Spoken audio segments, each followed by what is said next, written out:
Le 28 septembre 2025, à l'occasion de l'an 3 du MPSR2, le capitaine Ibrahim Traoré s'est exprimé face à la nation.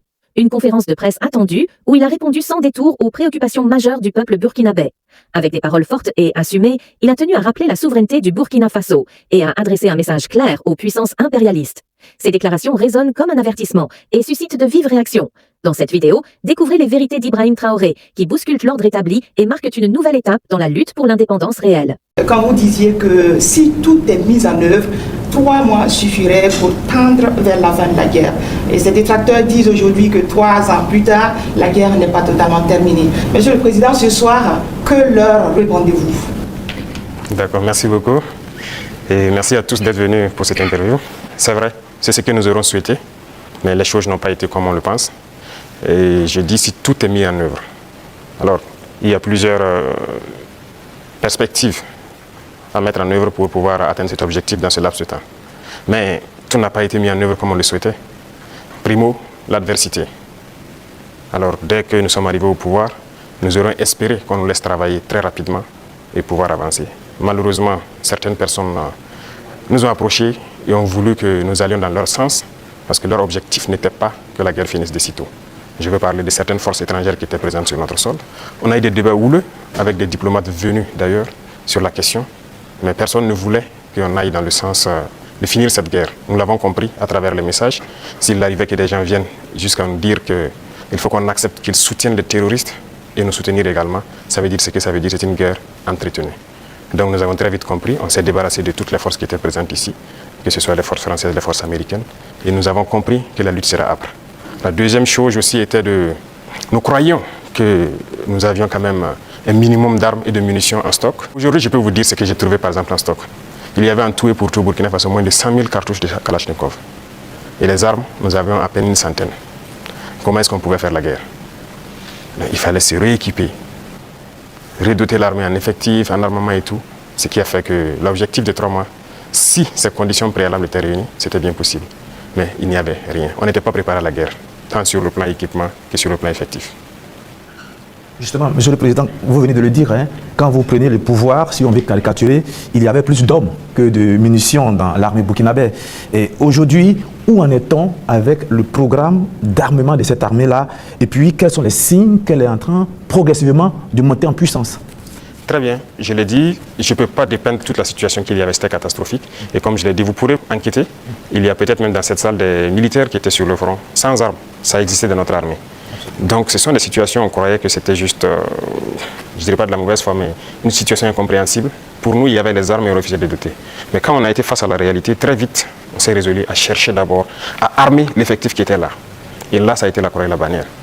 Parce que beaucoup de puissances ont refusé de nous vendre les armes. Et donc, on s'est tourné vers ceux qui avaient envie de nous vendre les armes. Très vite, on s'est équipé. On a recruté les VDP, on a pu payer tout ce qu'on voulait. Le processus, nous avons fait un plan d'équipement pour une montée en puissance. Et comme vous le constatez depuis maintenant 2 ans, les équipements commencent à rentrer. C'est toujours pas fini.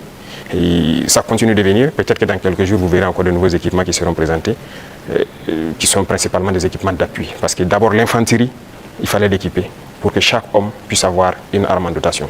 Ça, c'était un gros défi. Nous y sommes. On continue de recruter, comme vous le constatez. Chaque année, c'est entre 10 000 et 15 000 hommes qu'on recrute. Ça, c'était un effort considérable. Parce que, quoi qu'on dise, l'adversité est là. Et le volume de terroristes augmente. Parce que les impérialistes recrutent beaucoup de mercenaires qui viennent au Burkina Faso pour combattre. Donc, il faut qu'on s'adapte à la situation.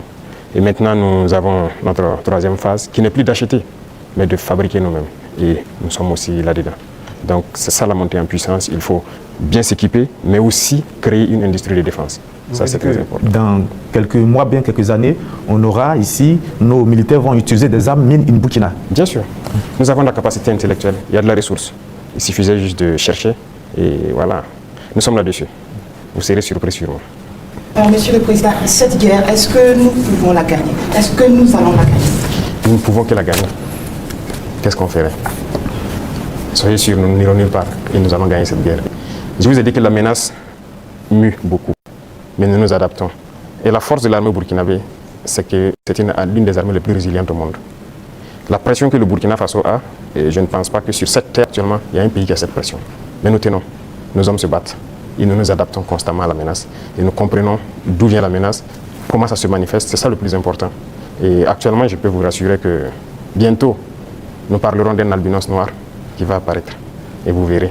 Ne me demandez pas de quoi il s'agit. Je pense que vous comprendrez plus tard. La guerre va finir et très vite. Monsieur le Président, justement, pour gagner cette guerre, vous venez de le dire, il faut des armes et il faut aussi des hommes, et surtout des hommes déterminés. La détermination, vous le savez, c'est le game changer majeur. C'est ça qui fait la différence dans toute guerre. En ce moment, au moment où on parle, quel est exactement le moral de nos troupes sur le terrain? Vous avez très bien touché le cœur du problème, la ressource humaine, les hommes déterminés. Il ne s'agit pas juste de payer de l'équipement, il faut des hommes déterminés. Et si vous remarquez, nous sommes en train de construire une armée de qualité. Et il n'est pas rare que souvent, lorsque nous jugeons qu'un chef d'élément ou bien une unité a failli à sa mission, qu'on les radie et qu'on les poursuive. C'est arrivé plusieurs fois et ça continuera comme ça. Si vous êtes engagé pour être militaire, vous devez accomplir la mission parce que la mission est sacrée pour nous. Et l'autre chose, c'est que malgré la pression, malgré les défis, les hommes continuent de se battre et ils sont très résilients. Si aujourd'hui vous attrapez un soldat burkinabé et le demandez, est-ce que vous voulez que d'autres personnes viennent se battre à votre place ou viennent vous aider, ils vous diront jamais, ils préfèrent mourir. C'est à ce niveau que vous jugez leur morale.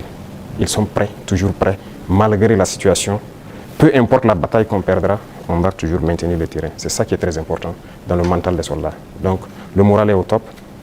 Les gens n'espéraient pas être à ce niveau d'équipement, ils y sont, donc ils se donnent à fond. Et moi, je ne peux que féliciter et remercier tous ceux qui se battent. C'est très important. Alors, Monsieur le Président, dans votre argumentaire, vous parlez d'une guerre qui prend différentes formes, qui mue. On se demande, on se pose toujours cette question 10 ans après, qui attaque le Burkina Faso? Ce n'est pas du terrorisme seulement.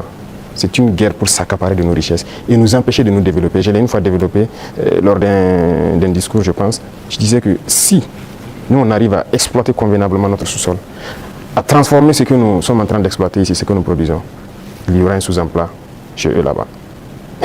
C'est une bataille. Ils pillent nos richesses pour pouvoir survivre. Donc c'est une guerre d'indépendance. Il faut que nous menons cette guerre pour être totalement indépendants, décider de notre développement, de notre trajectoire. Donc c'est de ça qu'il s'agit actuellement. Monsieur le Président, vous venez de le dire, on parle de sécurité et de défense du Burkina Faso. Venons-en à votre sécurité personnelle. Vous venez de l'évoquer il y a un instant, la pression est énorme, elle est grande, le danger vient de partout. Monsieur le Président, rien qu'en 2025, il y a eu plusieurs tentatives de coup d'État qui ont été déjouées. Monsieur le Président, est-ce qu'il vous arrive parfois d'avoir peur? Merci, je pense que c'est la seule force que j'ai. Je n'ai pas peur. Parce que j'ai confiance en vous tous. Ça, c'est la première chose. Il faut avoir confiance au peuple, parce que c'est le peuple qui nous a confié cette mission. Et j'ai confiance au peuple, qu'ils comprendront. Et voilà pourquoi on n'hésite pas aussi à être devant le peuple, pour leur expliquer la situation et leur dire ce qu'il y a. Et ça permet de garder une très bonne relation. Ça, c'est la première des choses. La deuxième chose, comme je l'ai dit, il y a une mentalité qu'il fallait développer au sein même de nos forces. Ça, c'est très important. Actuellement, cette mentalité-là, les gens comprennent pourquoi ils se battent. Vous prenez, il y a quelques années de cela, plusieurs officiers sur le terrain ne savent pas pourquoi ils se battent. Mais si nous savons pourquoi nous nous battons, qui nous avons en face et pourquoi il y a cette pression, les gens comprennent mieux. Et voilà pourquoi nous avons même créé tout de suite l'Institut, l'école supérieure militaire, pour que nous puissions former nous-mêmes nos militaires et les mettre ce que nous voulons dans la tête. Retenez une chose, si vous laissez vos forces être formées par d'autres puissances, ils les mettent dans leur tête ce qu'ils veulent. Ils les endoctrinent comme ils le veulent et c'est plus facile de les manipuler. Mais ici au Burkina actuellement, c'est ce qui fait mal d'ailleurs à beaucoup de puissances impérialistes, ils n'arrivent pas à pénétrer notre armée. Tous ces bataillons qui ont été créés, tous ces hommes qui sont là, personne n'est venu d'ailleurs les former. Nous sommes bâtis sur notre expérience terrain et nous les avons formés. J'ai personnellement participé à des entraînements de certaines forces au tout début. Donc ça, c'est déjà une deuxième force.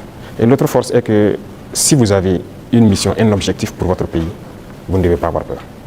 Si vous avez peur, vous hésitez. Si vous hésitez, vous compromettez. Et une fois que la compromission est là, vous êtes foutu. Cette conférence du capitaine Ibrahim Traoré restera gravée comme un moment fort de l'histoire récente du Burkina Faso. En 3 ans de MPSR 2, le message est clair. Le pays poursuit sa marche vers une souveraineté totale, coûte que coûte.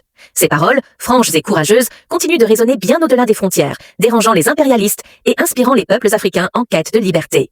Si tu crois en un Burkina libre et debout, abonne-toi, like la vidéo et partage-la autour de toi. Ensemble, faisons entendre la voix de la dignité africaine. La patrie ou la mort, nous vaincrons.